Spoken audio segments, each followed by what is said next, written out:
I don't think we were. All right, so now we should be recording. Okay, so as I said, we haven't missed anything. So you're in your Jupyter environment, and we're going to create a new Jupyter. So I'm going to hit Python 3. So remember, this is kind of the same idea. I will assign a homework here, very simple. Do you guys remember that we did an object-oriented approach to build our neural networks, right? Where we had an init function, a forward function.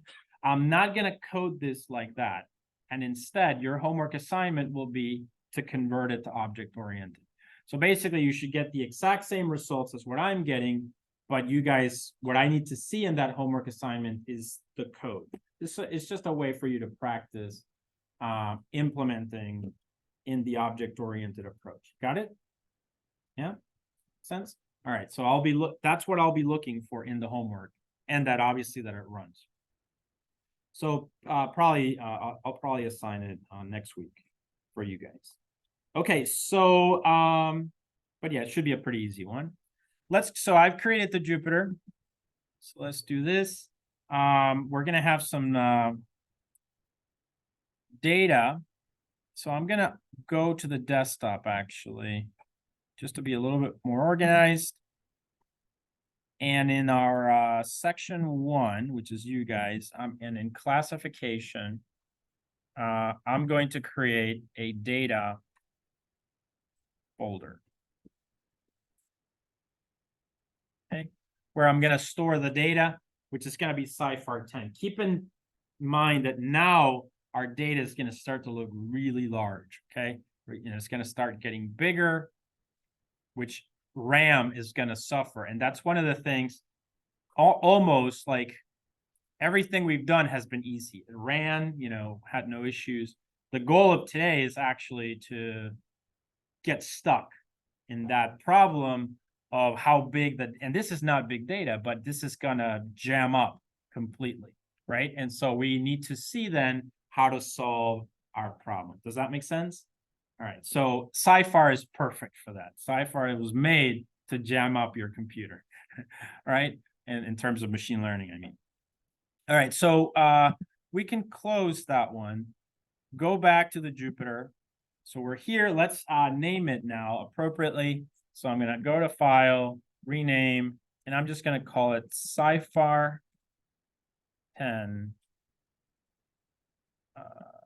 classification. So what is CIFAR10? I mean, that's an acronym. I can't remember what it means, but basically, you can look it up if you'd like. But basically, I can tell you what it is, right? So for the longest time, everyone used MNIST. Like for the longest time, everyone used MNIST for classification. MNIST is the handwritten digits data set. Basically, it has people writing a 6, a 7, from 0 to 9. Handwritten digits.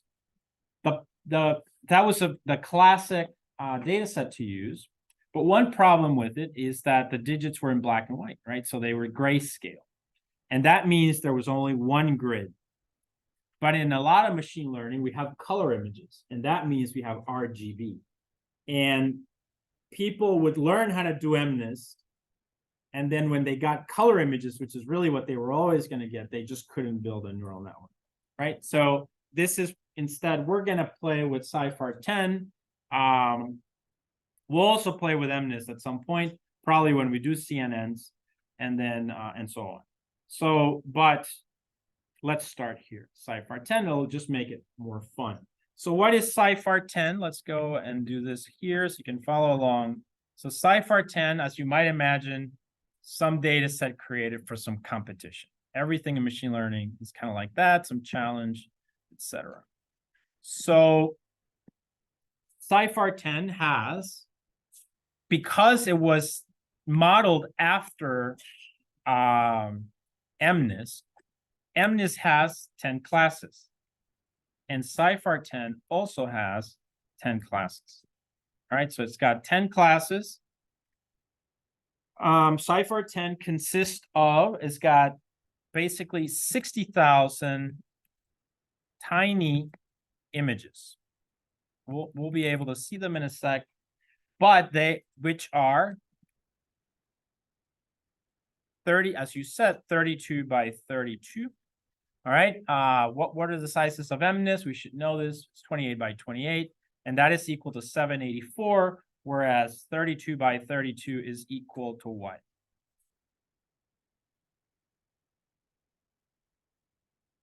What is it equal to? I think it's like 1,024 or 74, maybe. Sounds like it. 1,024?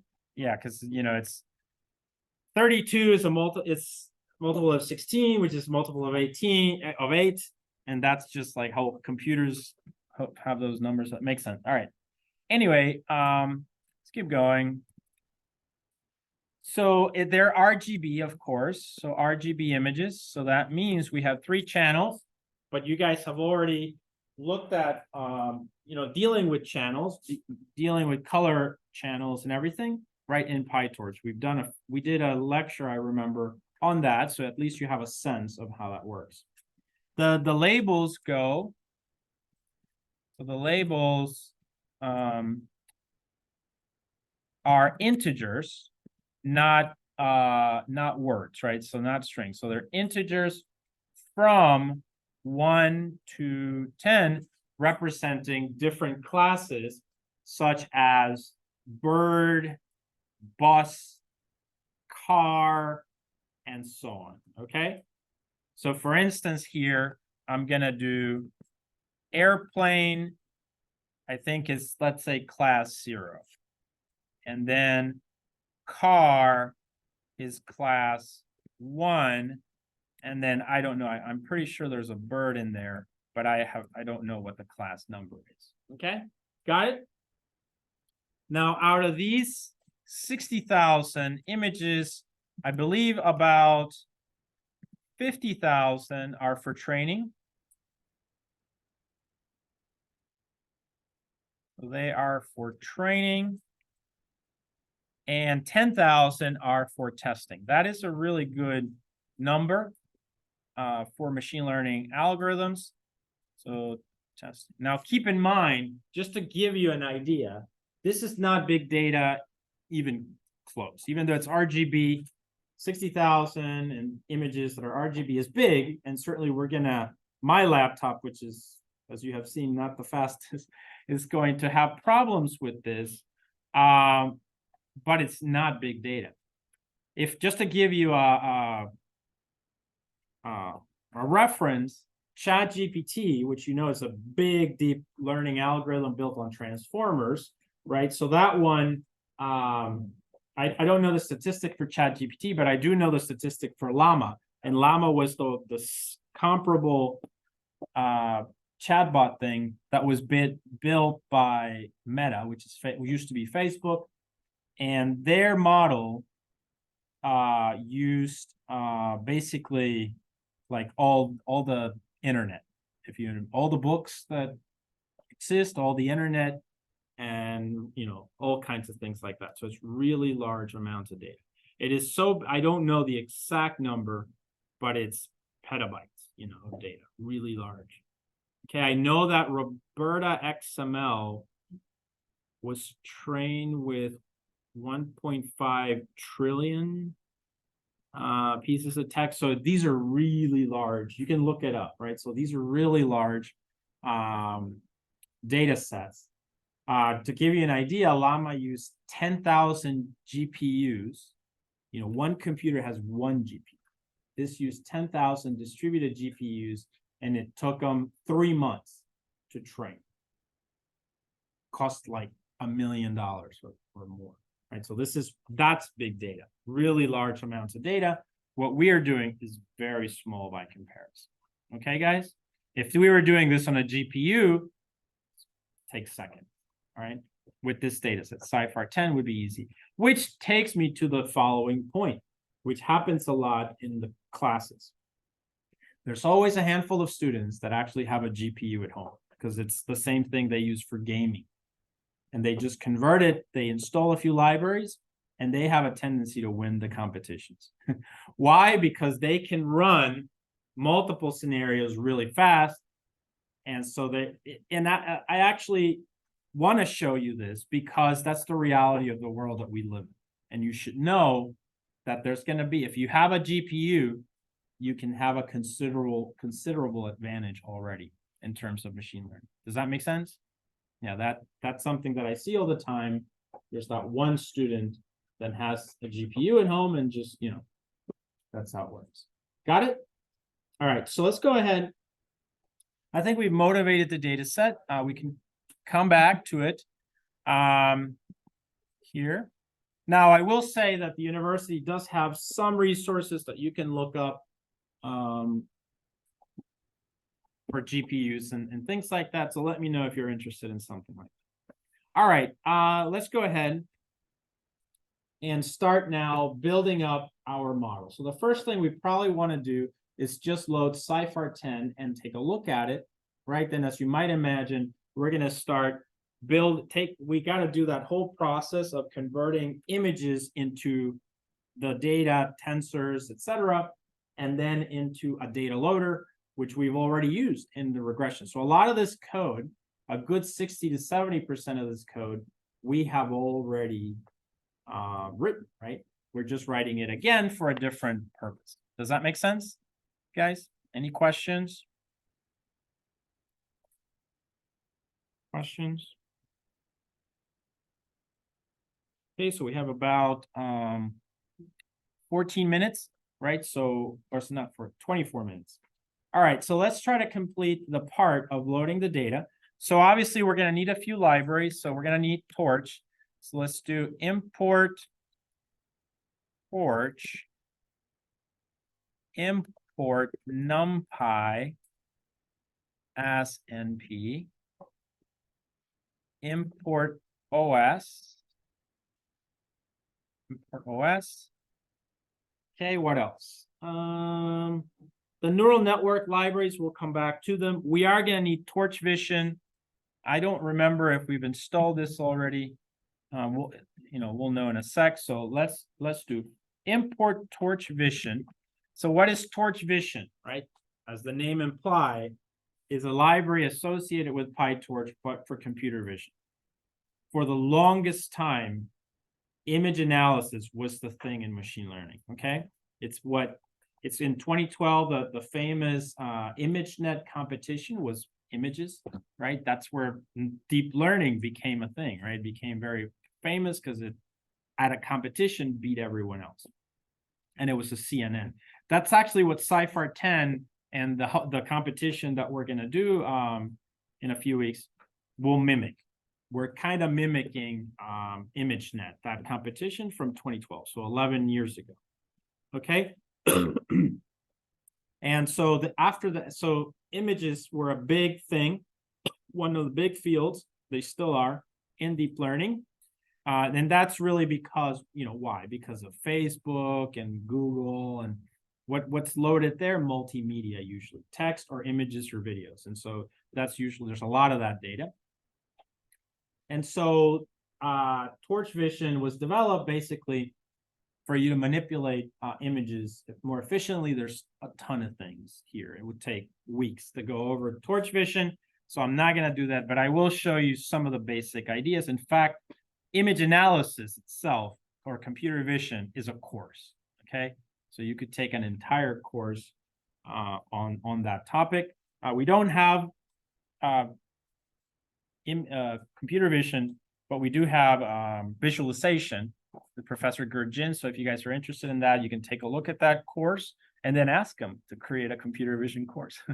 All right. Anyway, so let's go ahead. So from Torch Vision, import data sets. Okay. Obviously, this is what we're going to do. It's going to be pretty easy. We're going to grab our data set from Torch Vision now. In the future, though, I will give you a problem where you have to read images from folders, okay? Because imagine you have a problem. That could be the project, actually. So you would have a camera, take pictures, and then what are the things that you need to do to create that data set, okay? So it's totally doable. But here, we're just going to read it from Torch Vision. Let's also try from Torch vision import transforms. Now, we've talked already about transformations when we talked about normalization and things like that. A transform is just basically a function, takes an image as input and modifies it somehow. That's it. Questions? Nope. All right, so this is what we're going to do. And then we're going to come back to other libraries as we need them. So let's go ahead and hit run. Actually, hit save. Hit run.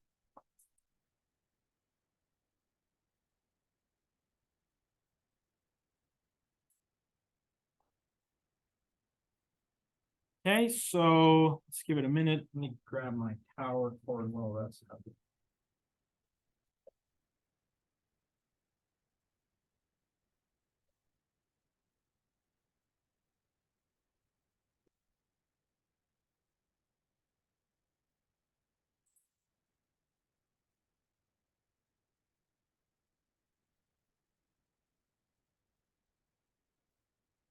Guys, the sign-in sheet is going around, so make sure you sign in. All right, so it finished. So the libraries are installed. Now let's go ahead and load CIFAR10, okay?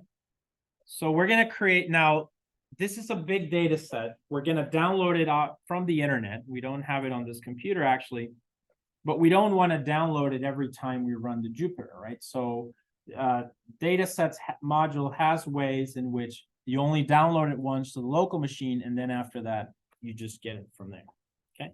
So we need to specify a path. So I'm going to say data path. If you remember, I created a data path already. So I'm going to say, in this current working directory, there's a folder called data. And in there, I want you to create a new folder called CIFAR10 data. And please store my data set in. Okay. After that, we can just go ahead and try to install it. So I'm just going to do CIFAR10 equal datasets dot CIFAR10 data path, comma. I'm going to say that I want the train set here because I could also download the test set. So the train set should be the 50,000 and then the test set should be the 10,000. So train equal true, comma, and then download initially we'll say true.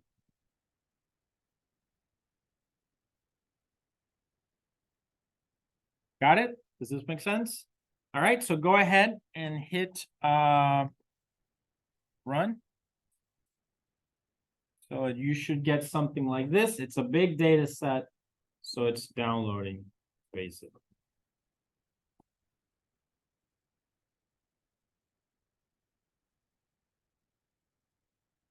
While this is happening, we can go ahead and also download the test set. So we can say, oh, yeah, let's leave it at CIFAR10. Then I'm going to download another one, CIFAR10 underscore validate. This is the test. Test. And it's going to be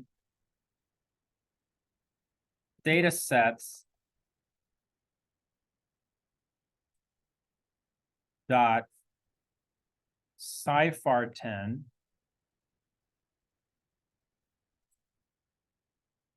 data path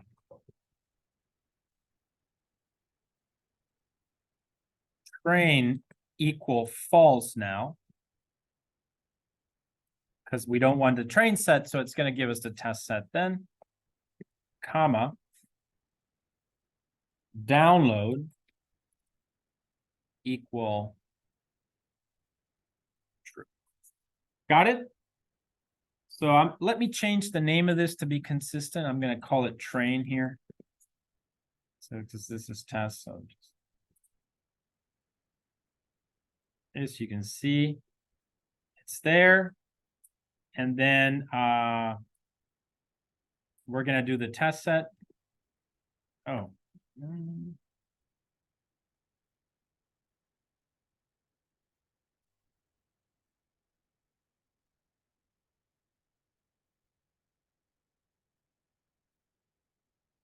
It's probably an O. 10. Okay.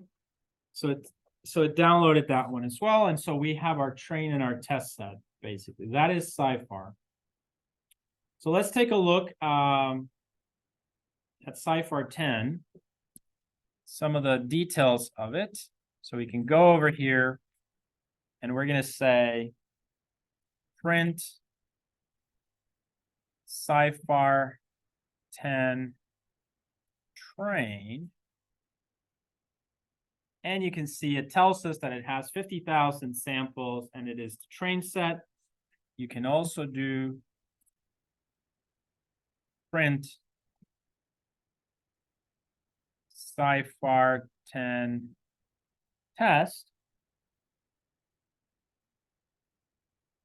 Run, and you can see it's got 10,000 samples, tells you the location, and that it is the split for the test set. Does that make sense, guys? Any questions? All right, great. All right, so now that we have it, we can take a look at one sample. So I'm going to go ahead here, and I'm going to say img, comma, label, and I'm going to read in from CIFAR10 test. I'm going to read sample, there's 10,000 in there, so let's say 8,790, right? So I'm going to hit that, and I now have the image for that sample, okay? So we can print the label and print the sample, so we can just do label 0, and the image should be that one. If we look closely, because they're very tiny, what is that? An airplane, right? Some kind of an airplane. Exactly. So that tells you that that's, we can do that a couple more times. They are color images. So like that one, see that's label 3. And that looks like a bear. A bear. Is that a bear, really? It's like some type of animal, right? Let's do one more. Let's do 50. That's class 9. And that is some kind of a truck, right? Yeah, exactly, that truck. There you go. So that's CIFAR10. So basically, this is not as simple as the other ones, right?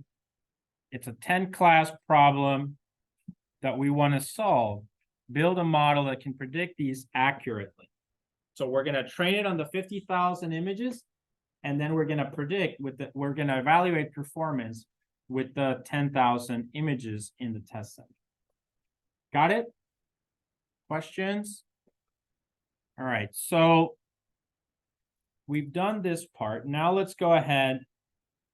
Let's take a look at the image itself by printing it. If we do print img, we can see that it's actually a pill image, it says, right? Now, we've played with pill images before, if you remember, in one of the lectures. So we know that we will need to convert this into a torch tensor because pill images don't fit in the computational graph. The PyTorch computational graph only accepts torch objects. So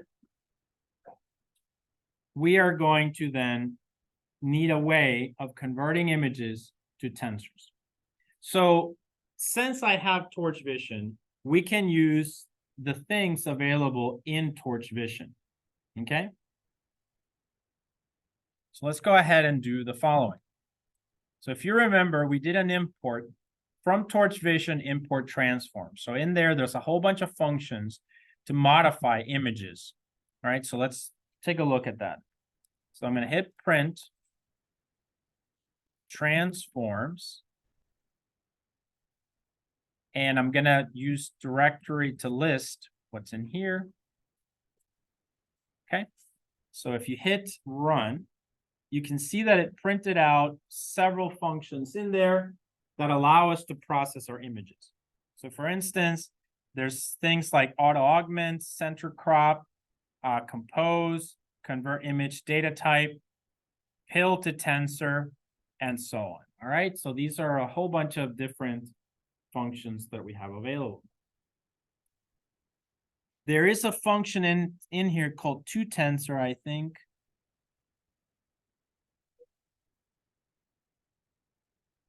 There it is, toTensor. And so we're going to use that function to convert our images into PyTorch images. So let's go ahead and do that. So I'm going to go over here, add a few more cells.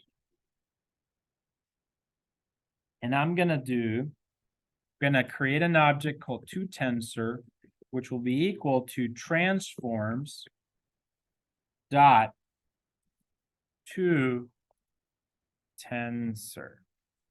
Right, so I'm grabbing that function for from the transforms object, and I'm going to use that. This is just an example to transform an image into a PyTorch tensor. So I'm going to do img. I'm going to use the notation of indicating if it's a torch tensor. You can do tr or just t. Just be consistent, and then let's invoke toTensor, and let's input in there img. So I'm going to hit run, and now we can do print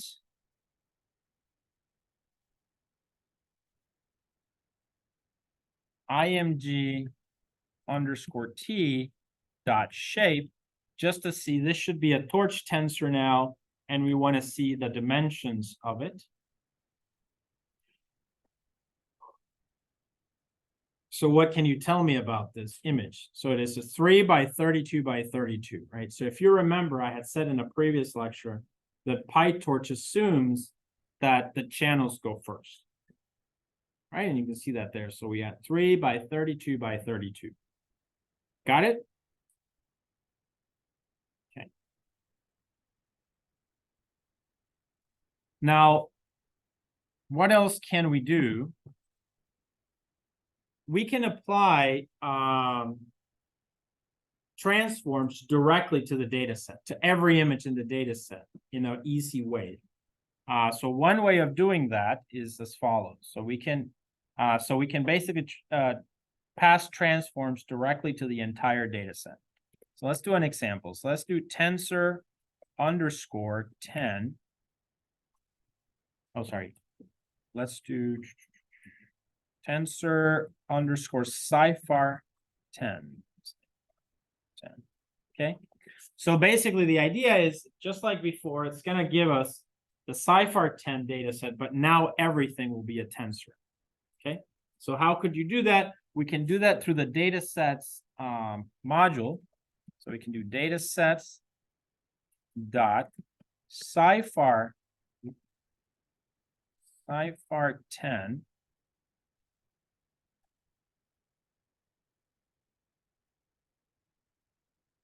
data path, comma, train equal true. So we went to train set.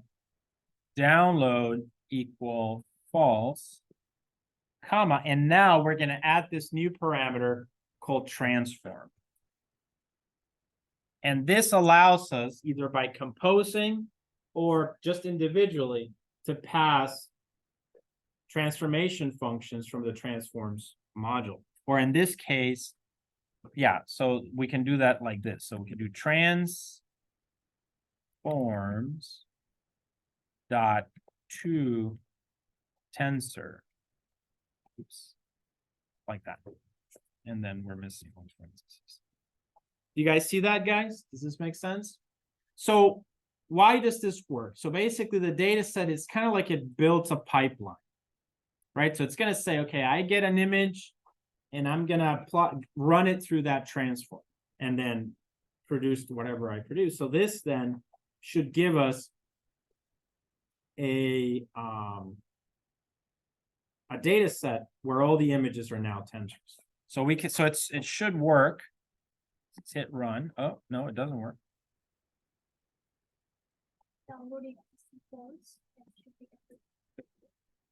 Okay, thank you. All right, great. So it's thinking, it's done actually. And now, just like before, we did selected an image, we printed label an image and got the image. Now we're gonna print the image, but let's see what we get, right? So we shouldn't get an image anymore because it's no longer a pill image. It is now a torch tensor. So let's do that. I'm gonna do imgt, comma, label again.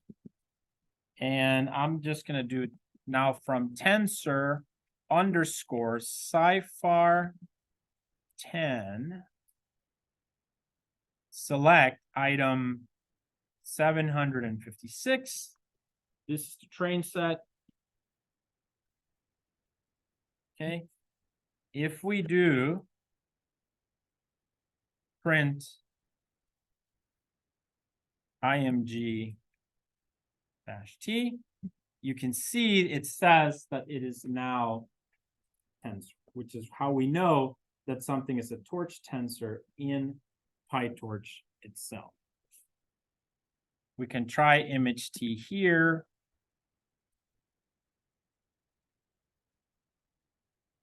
Try img t. And you can see it's still kind of the same. No longer an image. So it has been processed for you. Every image has been done like this. So it saves you a lot of work, basically. That's a good thing. Any questions? Remember, this whole area of going from the raw data to finishing the pipeline and connecting it to the neural network is usually called data wrangling, and it can be pretty challenging. It's what, you know, it can take a lot of work.